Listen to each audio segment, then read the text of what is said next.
ሰላም ጋይስ እንዴት ናችሁ? ሰላም ናችሁ? ዛሬ ደግሞ በኢማራት ውስጥ ዝናብ ዘንቦ እነዚህ እዚህ ጋር የምታዩቸው ሰዎች እየቀረጹ ነበረ። ከዛ እኔም እነሱን አየሁና ልቀርጽ ወደ በረንዳ ወጣሁ ማለት ነው። ዝናብ እንደዚህ እየዘነበ ነው። በስላሴ ስም በስላሴ ስም ኢማራት ከመጣው ጀምሮ ዝናብ ሲዘንብ አይቻል አቅም እና ዛሬ እንደዚህ እየዘነበ ነው።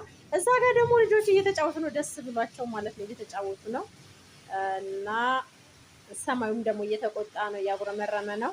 እግዚአብሔር ሆይ ቀላል አድርግልን እና ዛሬ ኢማራት ዱባይ አካባቢ ይሄን ይመስላል። ዝናብ እንደዚህ እየዘነበ ነው። ያው ዝናብ ለተጠማችሁ፣ ዝናብ ለማታዩ፣ ኧረ ግን ዝናብ የሌለበት አገር የለም። ግን እኔ ኢማራት ዝናብ ሳይ ማለት በዚህ ልክ ሳይ የመጀመሪያ ነው።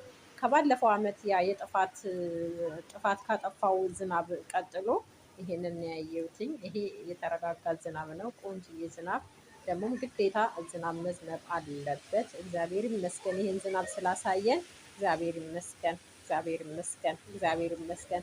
ሁላችሁም እስኪ ኮሜንት ላይ እግዚአብሔር ይመስገን፣ እግዚአብሔር ይመስገን፣ ዝናብን የፈጠረ አምላክ እግዚአብሔር ይመስገን እያለን ሁላችንም ኮሜንት እናርግ ማለት ነው። በጣም ደስ ይላል እና ደስ ብሎት ሰው ሁሉ ውጭ ላይ ነው ያለው። በስላሴ ስም ከቤት እየወጣ ውጭ ላይ ነው ያለው። ይኸው እንዴት እንደሚቀርጹ እያያችሁ ነው።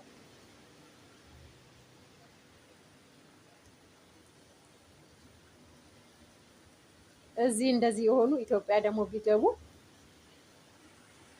ምን ያህል ስሜት እንደሚሰማቸው ተመስገን። ወይኔ እነዛ ልጆች አያችሁ ዝናብ ላይ እንዴት እንደተቀመጡ አያችሁ። ዝናብ ላይ ቁጭ አሉ። አሁን ብርድ ቢመታቸውስ? ብርቅ ሆኖባቸው እኮ ነው የምር ዝናብ። አዩ በቃ ብርቅ ሆኖባቸው ይኸው እንደዚህ ቁጭ ብለው ህፃናት ናቸው። ይኸው እንዴት እንደሚሆኑ በቃ ብርቅ ስለሆነባቸው እንደዚህ ነው ደስታቸውን እያጣጣሙ ያሉት። ኑ ግቡ የሚል ቤተሰብ እንኳን የላቸውም። በስላሴ ሰማሁን ቢታመምስ እናታቸው ጭራሽ ቆማዛ ቪዲዮ ትቀርጻቸዋለች። አባታቸው ራሱ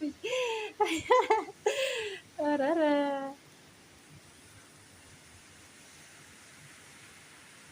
አልገባም እያሉ ነው። እንዲህ ብለውታል አባትየውን። ደስ ይላል በጣም።